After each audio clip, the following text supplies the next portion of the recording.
Section 4. You will hear part of a lecture on an environmental studies course about recent research on how animals are adapting to urban environments. First, you have some time to look at questions 31 to 40.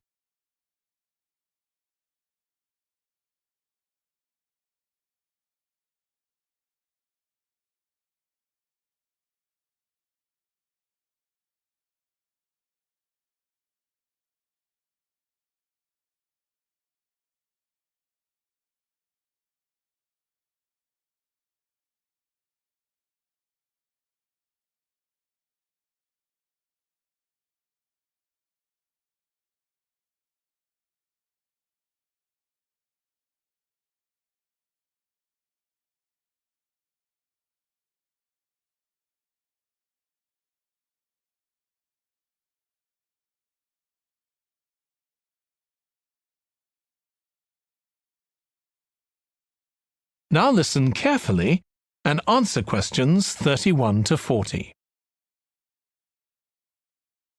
Hi. Today we're going to be looking at animals in urban environments, and I'm going to be telling you about some research on how they're affected by these environments. Now, in evolutionary terms, urban environments represent huge upheavals, the sorts of massive changes that usually happen over millions of years. And we used to think that only a few species could adapt to this new environment. One species which is well known as being highly adaptable is the crow, and there have been various studies about how they manage to learn new skills. Another successful species is the pigeon, because they're able to perch on ledges on the walls of city buildings, just like they once perched on cliffs by the sea. But, in fact, we're now finding that these early immigrants were just the start of a more general movement of animals into cities, and of adaptation by these animals to city life. And one thing that researchers are finding especially interesting is the speed with which they're doing this. We're not talking about gradual evolution here. These animals are changing fast. Let me tell you about some of the studies that have been carried out in this area. So, in the University of Minnesota, a biologist called Emily Snellrud and her colleagues looked at specimens of urbanized small mammals such as mice and gophers that had been collected in Minnesota and that are now kept in museums there. And she looked at specimens that had been collected over the last 100 years, which is a very short time in evolutionary terms. And she found that during that time, these small mammals had experienced a jump in brain size when compared to rural mammals. Now, we can't be sure this means they're more intelligent, but since the sizes of other parts of the body didn't change, it does suggest that something cognitive was going on. And Snellrud thinks that this change might reflect the cognitive demands of adjusting to city life, having to look in different places to find food, for example, and coping with a whole new set of dangers.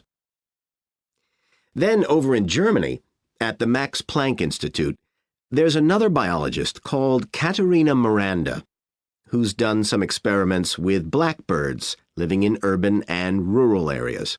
And she's been looking not at their anatomy, but at their behavior. So, as you might expect, she's found that the urban blackbirds tend to be quite bold. They're prepared to face up to a lot of threats that would frighten away their country counterparts. But there's one type of situation that does seem to frighten the urban blackbirds, and that's anything new, anything they haven't experienced before. And if you think about it, that's quite sensible for a bird living in the city.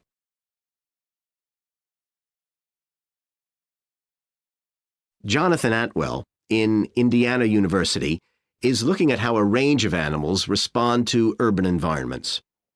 He's found that when they're under stress, their endocrine systems react by reducing the amount of hormones such as corticosterone into their blood. It's a sensible-seeming adaptation. A rat that gets scared every time a subway train rolls past won't be very successful. There's just one more study I'd like to mention, which is by Sarah Parton and her team.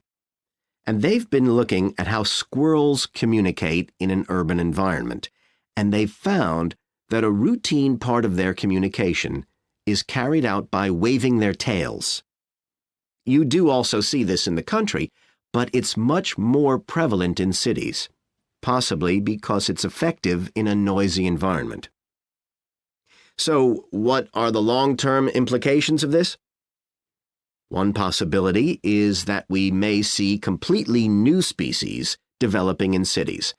But on the other hand, it's possible that not all of these adaptations will be permanent. Once the animal's got accustomed to its new environment, it may no longer need the features it's developed.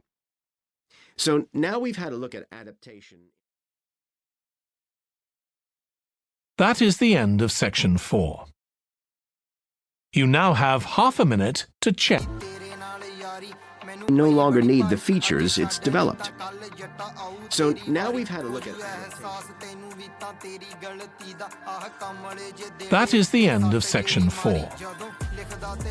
You now have half a minute to check your answers.